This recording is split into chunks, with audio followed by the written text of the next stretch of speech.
سر سید احمد خان 17 اکتوبر 1817 میں دہلی میں پیدا ہوئے اور 27 مارچ 1898 کو علی گڑھ میں ان کا انتقال ہوا۔ آپ نے 80 سال کی عمر پائی۔ سید احمد خان، والد کا نام میر تقی اور کہیں کہیں پر میر متقی خان بھی لکھا ہوا ہے۔ میٹرک اور انٹر کے طلبہ و طالبات سے میں یہی کہنا چاہوں گا کہ آپ میر تقی ہی سمجھیں، کیونکہ آپ کی درسی کتاب میں ان کے والد کا نام میر تقی ہی لکھا ہوا ہے۔ سر سید کی والدہ کا نام عزیز النساء بیگم تھا۔ ابتدائی تعلیم آپ نے قرآن پاک سے شروع کی، عربی اور فارسی ادب کا بھی مطالعہ کیا۔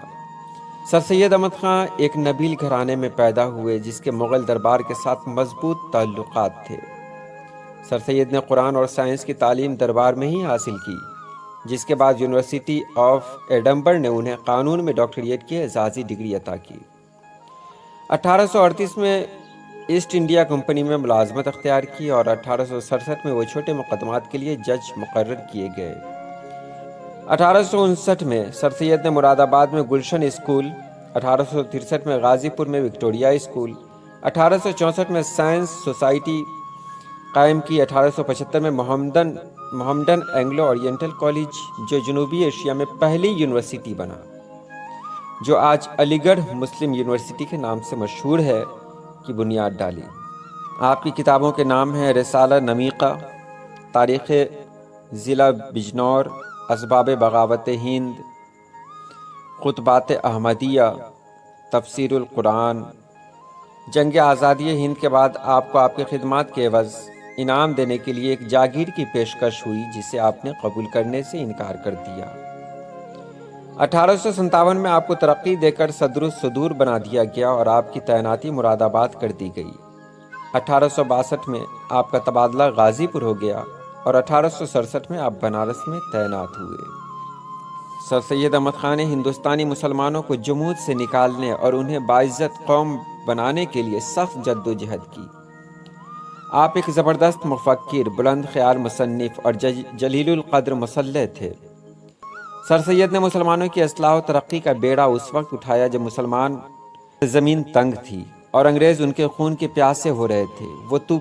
وہ توپوں سے اڑائے جاتے تھے، سولی پر لٹکائے جاتے تھے، کالے پانی بھیجے جاتے تھے، ان کے گھروں کی اینٹ سے اینٹ بجا دی گئی تھیں، ان کی جائیدادیں ضبط کر لی گئی تھیں، نوکریوں کے دروازے ان پر بند تھے اور معاش کی تمام راہیں مسدود تھیں۔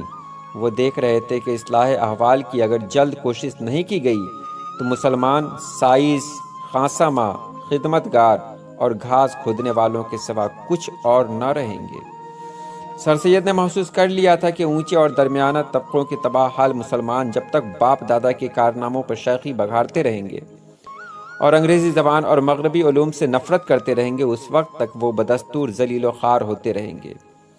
ان کو کامل یقین تھا کہ مسلمانوں کی ان ذہنی اور سماجی بیماریوں کا واحد علاج انگریزی زبان اور مغربی علوم کی تعلیم ہے۔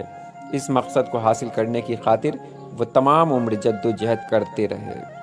انہوں نے کہا تھا، جب کبھی عالموں اور مہذب آدمیوں کو دیکھا، جہاں کہیں عمدہ مکانات دیکھے، جب کبھی عمدہ پھول دیکھے، مجھ کو ہمیشہ اپنا ملک اور اپنی قوم یاد آئی اور نہایت رنج ہوا کہ ہائے ہماری قوم ایسی کیوں نہیں۔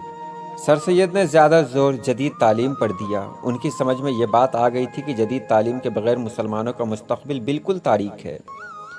سر سید کی دوربین نگاہوں نے دیکھ لیا تھا کہ زندگی نے جو رخ اختیار کر لیا ہے اس کو بدلا نہیں جا سکتا۔ اس میں رکاوٹ پیدا کر کے اس کی رفتار کو بھی روکا نہیں جا سکتا، بلکہ ایسا کرنے والے خود تباہ و برباد ہو کر رہ جائیں گے۔ اس لیے انہوں نے تمام تر توجہ جدید تعلیم کے فروغ پر مرکوز کر دی اور یہی وقت تھا جب انہوں نے سائنٹیفک سوسائٹی کا قیام کیا۔ سر سید احمد خان 81 سال کی عمر میں 27 مارچ 1898 میں فوت ہوئے اور اپنے کالج کی مسجد میں دفن ہوئے۔